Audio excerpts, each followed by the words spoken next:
बे समाव मोनसे गोनां रादाब भारत पाकिस्ताननि गेजेराव जेंना सोमजिबाय थानायावनो राजस्थानाव पाकिस्ताननि सासे रेन्जारखौ हमनो मोनदों। सुलुंनि बायदिब्ला जाथायनि बे फारिया ओरैबायदि समाव नुजाथिदों जेब्ला 2 सप्ताहसो सिगां जम्मू काश्मीरनि पहलगामाव उदखारि गाग्लोबनाय जादोंमोन। बेनि उनाव भारत आरो पाकिस्ताननि गेजेराव जेंनाया बांबोदोंमोन। जेंनाया बांबोनायनि गेजेरावनो बीएसएफनि सासे रौनियाखौ पाकिस्ताननि रेन्जारा हमनानै लांदोंमोन। मख'नो गोनांदि पहलगामाव गाग्लोबनायाव 26 सुबुंफोरनि जिउ गोमादोंमोन, जायनि गेजेराव बांसिनानो दावबायारिफोरमोन। मिथिनो मोननाय बायदिब्ला भारत आरो पाकिस्ताननि गेजेराव बांबाय थानाय जेंनानि गेजेराव बीएसएफआ राजस्थानाव भारत पाकिस्तान गेजेर हायुंआरि सीमायाव सासे पाकिस्ताननि रेन्जारखौ हमनो मोनदों। सुलुंनिफ्राय मिथिनो मोननाय जादोंदि राजस्थान फ्रन्टियारनि बीएसएफ इउनिटआ बे पाकिस्ताननि रेन्जारखौ हमनानै सोंनाय फिननाय खालामनो जागायबाय। बबेखानि बियो दासिमबो रोखा नङा दि बिथाङा माबोरै भारतारि सीमासिम सौहैदोंमोन। रायखांनो गोनांदि बीएसएफ रौनिया पुर्नाम कुमार श'खौ 23 एप्रिल खालि पाकिस्ताननि रेन्जारआ पान्जाबनि गेजेर हायुंआरि सीमायाव हमदोंमोन। भारतारि रौनियाफोरनि गोख्रों हेंथा होसेयावबो बिसोरो बिथांखौ गथायनो राजि जायाखैमोन। भारतआ बे आयदाखौ गोथौवै दैखांदों आरो पाकिस्ताननि रेन्जारनिफ्राय जवानखौ थाबैनो हगारनो दाबि खालामदों। नाथाय नसुंसेनि हादरनिफ्राय दासिमबो जेबो मोजां फिननाय मोनाखै। बीएसएफनि मावख'गिरिफोरा बुंदोंमोन दि पाकिस्ताननि रेन्जारनो मोनसे हेंथा लाइजाम दैथायहरनाय जादों। बिथांमोनहा रौनियानि थावनि आरो फैफिननायनि अक्ट'नि बागै जेबो फोरमायथि होआखै।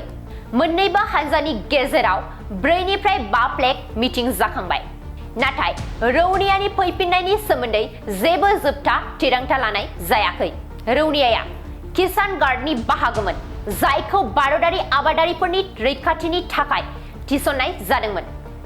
बीएसएफ रौनिया गेजेर हायुंआरि सीमाखौ हमदांनो हायाखैमोन आरो सीमा खाथिनि फांसे बिफां सिङाव जिरायनो थाखाय गुबुन फारसेथिंजाय थांदोंमोन।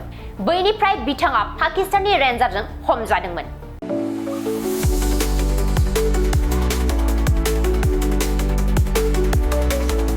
क'क्राझारनि सीआईटिआव मुं थिसननो गोसो जानाय फरायसाफोरनि थाखाय मोनसे गोजोनथाव रादाब। सेन्ट्रेल इन्स्टिटिउट अफ टेक्न'लजि क'क्राझारआ 2025-2026 सोलोंथाइ बोसोरनि थाखाय मुं थिसननायनि एन्ट्रेन्स एग्जाम खुंनो थांगासिनो दङ। Diploma, BTech, MTech, bachelor and master of design आरो पिएइचडि नि थाखाय एन्ट्रेन्स एग्जाम खुंनाय जागोन। डिप्ल'मा प्रग्रामाव दङ सिइ, सिएसइ, इसिइ, एफपिटि, सिएआइ आरो एएमटि। बिटेक प्रग्रामाव दङ सिइ, सिएसइ, इसिइ, एफइटि आरो आइइ। एमटेक प्रग्रामाव दङ डब्लिउआरएइच, सिएसइ, एफइटि आरो जिइटि।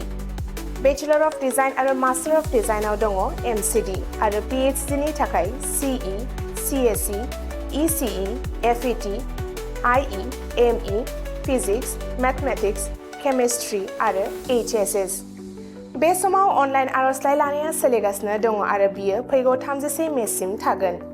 डिप्ल'मा, बिटेक आरो एमटेकनि एन्ट्रेन्स एग्जामखौ फैगौ 8 जुनाव खुंनाय जागोन आरो पिएइचडिनि एन्ट्रेन्स एग्जामखौ 15 जुनाव खुंनाय जागोन।